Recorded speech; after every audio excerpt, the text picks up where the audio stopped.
The first routing algorithm that we take on for discussion in the category of static routing or in the category of non-adaptive routing is called shortest path routing.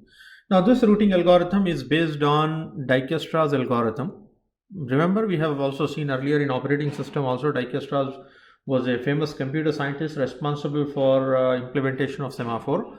The same person also contributed in the domain of network routing algorithms. So Dijkstras algorithm proposed way back in the previous time, 1959.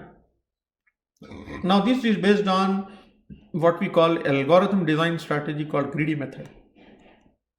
It's a greedy approach. You will learn about this Dijkstras algorithm in a course called algorithm design. But here, since it is already introduced, so therefore we'll have a look at it. So in detail about this, you will learn in algorithm design also. Now the objective is, for example, this is my graph. The topology of the network is represented in the form of graph. These are the machines, these are the hosts, or these are the routers, A, B, C, D, E, F. They are connected in this fashion. And then the cost of the edge between A and B is given to be 2. So edge cost may represent, for example, either distance, or maybe if not distance, it may represent delay, or maybe hop count, okay, or maybe some other metric. So it can be a meaningful metric like traffic, communication cost, delay, other factors. So it's a positive edge cost. Means you can say that the distance from A to B is 2 kilometers. A distance from B to C is 7 kilometers, something like that. So I want to find the shortest path from a given host source to destination D, from A to D. As you see here, there are several paths. A, B, C, D, A, B, E, F, H, D, A, G, H, D, several paths. So which path is the shortest path in terms of the cost? Like cost is what? Sum of the cost of the edges. So if I take the path A, B, C, D, the cost of that is 7 plus 2 plus 3, 12. If I take this path A, G, H, D, cost is 12. If I take A, G, E, F, D, H, D, so 6 plus 1, 7, 7 plus 2, 9, 10, 11, 12, 13, like that. So which path? How are we going to find the cost of the shortest path? Based on Dijkstras algorithm. So the inherent characteristic of Dijkstras algorithm is that every vertex will be associated with a label. That label will have two things: cost and via line or via vertex. Cost of reaching that vertex from the source and what vertex is going to be used. So I'll explain this more detail when I take up a trace. Like I'm going to trace the working of this by means of this diagram, so kindly pay attention. Because as A is my source, so A is not going to have any label. All other vertices will have labels. So initially the label of B will carry the parameter because B is directly adjacent from A at a cost of 2. So therefore it will bear the direct edge cost 2 via line A. That means direct connectivity from A. G will also have the label direct connectivity with a cost value of 6 and connectivity A. Do we have any edge from A to E? I don't have an edge. So therefore we say that right now in the first step I don't have any known best path to vertex E from A. So therefore I will mark that edge cost as infinity, and via line dash because I don't know any path. Similarly, right now I don't have any path to vertex C, so therefore I will mark it as infinity dash because C is not reachable from A by means of an edge. I have a path, but right now from A, when I am at A right now, I don't know what is the best possible path to C because I have not reached other vertices. So like that, the label of D will also be infinity and dash. This will also be infinity and dash. F will also be infinity and dash. Like this. This is the first step. Then in second step, because it is greedy algorithm, so therefore from all the unselected vertices, these are unselected vertices, B, C, E, F, D, H and G. From all the unselected vertices, select that vertex which is having the least cost value. So what are the cost values? Look at this: 2, infinity, 6, infinity, infinity, infinity, infinity. So which vertex among the unselected one is having the least value? B. So I say that B is the best possible path to vertex B from A is having cost value 2. Now once I select, the selection is marked with a marking of this, right, by highlighting B, by circling or rounding with bold dots, bold dot, this bold dot, bold dot. So B is final now. Now once I select B, the cost to other vertices may change. Like C was not reachable from A directly, but now C become reachable from B, right, from A via B. C becomes reachable from A via B. So what will be the cost of that? This is already 2. 2 plus 7, 9. So the label of C will now get changed. Label of C. So now the label of B has become permanent. But these are tentative. So the label will always be either permanent or tentative. So I'm going to make the changes to the labels of this. So C becomes reachable from A via B at a cost of how much? So let me rub it off. At the cost of, let me slightly untick this. Okay. So I will remove this. Earlier it was infinity and this, but now I say this become reachable at a cost of 9. Why 9? Please observe. B is reachable from A at a cost of 2, and now C become reachable via B with a cost of 7. So 7 plus 2 become 9. So this means C is reachable from A at a cost of 9 via B. Likewise, E will also get changed. The label of E will also get changed. How? E was earlier not reachable from A directly, but now E become reachable via B at a cost of how much? The individual cost is 2. Earlier cost 2. So 2 plus 2 become 4. So we are not going to put, remember, 2 here at 4. And via B. There is no other vertex which is adjacent from B. So now because of selection of B, the labels of C and E got changed. Label of G, F, D and H have not changed. So what are from the unselected vertices? What are the selected vertices? A and B. Unselected are whom? C, E, G, F, D and H. So from the unselected vertices, select that vertex which is having the least D value. This is 9, this is 4, this is 6, this is infinity. These least. So we are going to select this. So therefore I am going to mark this. So after selecting E, unselected vertices or tentative vertices, we should try to optimize their cost. Like for example, you see, earlier G was reachable from A at a cost of 6. But now do I have an edge from E to G? Yes, I have. E was already reachable from A at a cost of 4. But now if I take this, it becomes 5. 5 is better than 6, so change. Meaning, if I discover a better path, I should update the label. Is it not? So this become 5. This become 5 via E.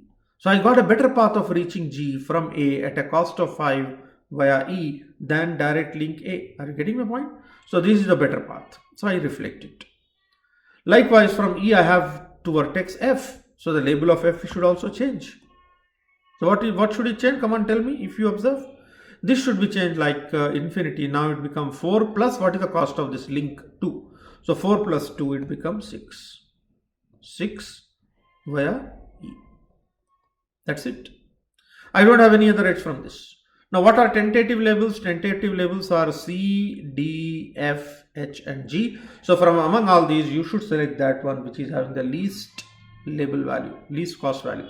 This is 9, this is 6, this is 5, this is infinity. So least is 5. So I'm going to select this. This is going to be. Now after selecting this, the labels of unselected vertices, tentative vertices may change. So who is reachable from G? H. H is reachable from G. So the label of H is going to change. So I'm going to change this. So what is it going to become? H was earlier not reachable. Now it become reachable via G at a cost of 5 plus the cost of this H. How much is the cost of this H? 4, 9. So it become 9 and via what? Via G. That's it. That is the only thing. So who are the vertices selected so far? A, B, E and G. A, B, E and G. So who are unselected? C, F, H and D. So from these select the vertex which is having the least least cost value. So who is having the least cost value? 9, 6, 9, infinity. 9, 6, 9, infinity. So therefore 6 is less. So therefore we are going to select F. We are going to select F. So F is going to get selected, right? And because of that, can there be a change in the tentative the label of this? So the cost of this link is 3. 6 plus 3, 9. So already 9 is better, so we don't change. And here the cost is going to get changed.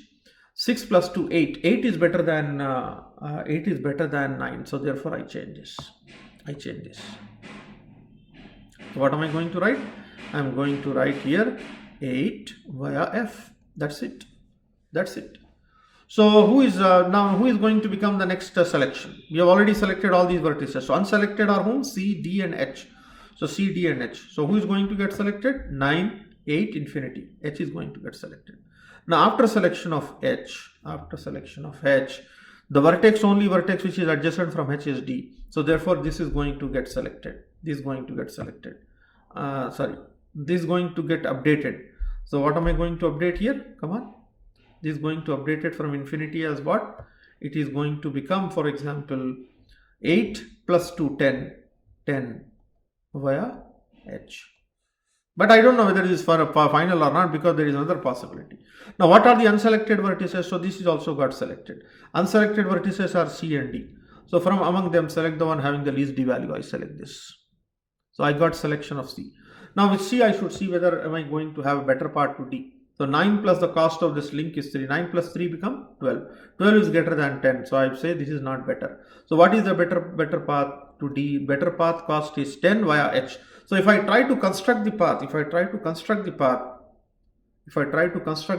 how the path will look like? So the shortest path from A to D, I write like this. The shortest path from A to D is having cost value 10.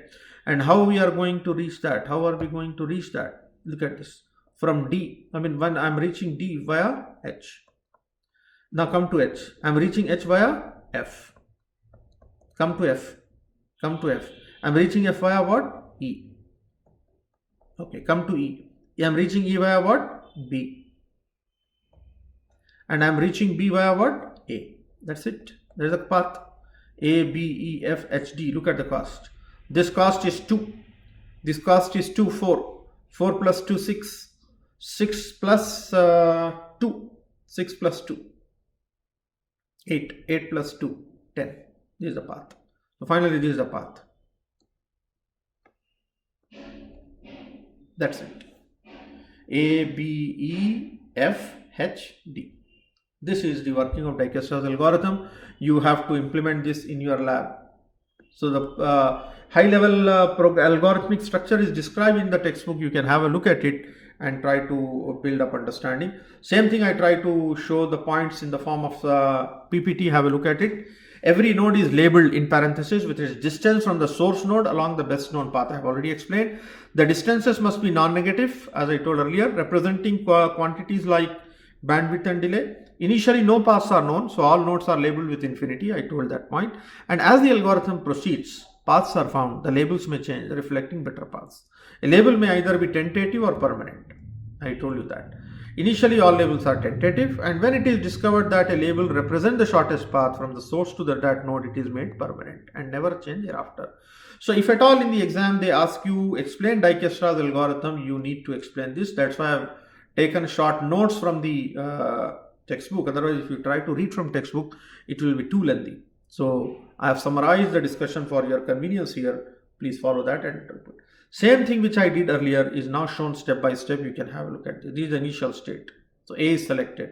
Next, I mark the labels initially. So B is directly reachable from A. Therefore, at a cost of 2, I mark the label as 2A, 6A, infinity, infinity, infinity, infinity. So here dot represent infinity. So let me write dot in terms of our terminology is infinity. Okay. And now when I among all the nodes, this was having the least value, so I selected B. So after selecting B, we next select E. Next we select G. So all the steps which I explained are shown very clearly. You can see this. After you select B, you change the edge value. You change the edge value to C as what? 9 to B. Right? 9 to B. Here we have selected. Made the changes. You can observe that. And then this was initially there, and this got changed. So after that, E got selected. With the E selection, F got changed, right? And G also got changed. Then after that, G got selected. Then with the selection of G, H got changed, right? And then after that, F got selected. With the selection of H got changed. And then H got selected. Then finally, D got changed, and you get the answer. So that is the approach of Dijkstras. So you can expect a full 10-mark question on this, and then you can prepare accordingly for that. You can expect a problem also. I can give a problem, I can give a new graph and ask you to show the steps how it works for the steps of Dijkstras algorithm. You can do that. Okay.